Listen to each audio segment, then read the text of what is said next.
नमस्कार, मैं निकेता शर्मा। आप देख रहे हैं न्यूज हाट। पटना जंक्शन के अंडरग्राउंड सबवे को आचार्य किशोर कुणाल के नाम पर रखने की मांग को लेकर पहल शुरू हो गई है।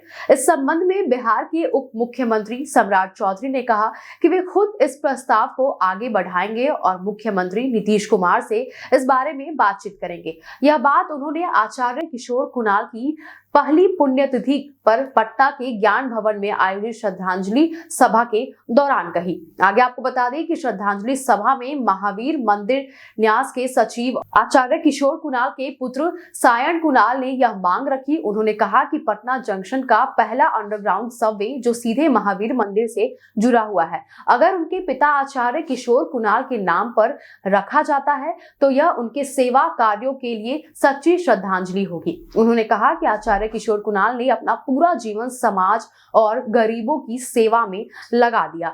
इस पर प्रतिक्रिया देते हुए उप मुख्यमंत्री सम्राट चौधरी ने आचार्य किशोर कुणाल के जीवन और कार्यों की सराहना भी की।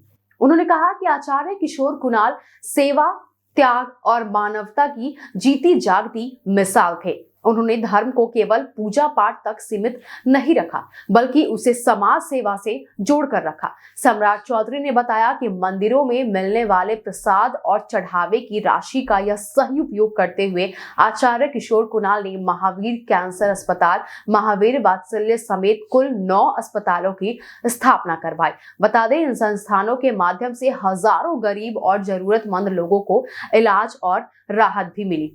उप मुख्यमंत्री ने यह भी कहा कि आचार्य किशोर कुणाल ने खास तौर पर कैंसर पीड़ितों के लिए जो काम किए हैं वे समाज के लिए प्रेरणादायक है। उनके कार्यों से देश के अन्य मठ मंदिरों को भी सीख लेनी चाहिए कि धार्मिक संस्थाएं किस तरह समाज के कमजोर वर्गों के लिए काम कर सकती है। कार्यक्रम के दौरान सायन कुणाल भावुक हो गए। उन्होंने अपने पिता के विचारों को साझा करते हुए कहा कि उनके पिता अक्सर कहा करते थे, ना मुझे राज्य चाहिए, न स्वर्ग और ना ही मोक्ष, गरीबों की सेवा ही सबसे बड़ी साधना है। उन्होंने राजेश खन्ना के मशहूर डायलॉग का जिक्र करते हुए कहा, बाबू मोशाय, जिंदगी लंबी नहीं बड़ी होनी चाहिए।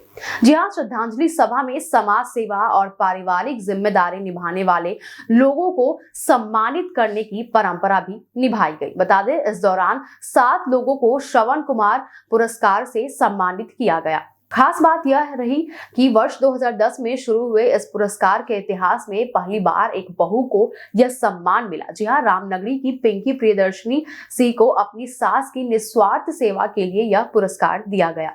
इसके अलावा पोस्टल पार्क के शंभू चौधरी को, कृष्णानगर के रवि संगम को द्वितीय, आदर्श विहार कॉलोनी के प्रिय रंजन सैतव को तृतीय पुरस्कार मिला। वहीं परसा बाजार के अजय मुखर्जी, कंकरबाग के तरुण कुमार और मैनपुरा के सिद्धांत कुमार को समर्पण पुरस्कार से सम्मानित किया गया। बस ऐसे ही तमाम खबरों के लिए जुड़े रहें न्यूज हाट के साथ। दीजिएगा इजाजत। धन्यवाद।